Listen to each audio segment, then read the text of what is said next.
Scout Ranger o mas kilala sa tawag na musang. Yan ang tawag sa isa sa espesyal na unit ng ating sandatahang lakas. Alam mo ba na kinatatakutan maging ng ibang bansa ang mga musang?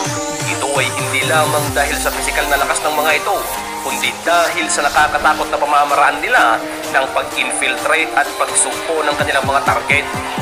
Hindi mo kasi mararamdaman na pinapasok nila ang iyong teritoryo. Ganon sila ka-stealth at katahimik.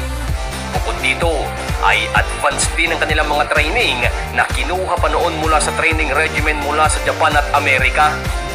Bukod pa dito ay gubat ang kanilang tahanan at kaya nilang mabuhay sa kagubatan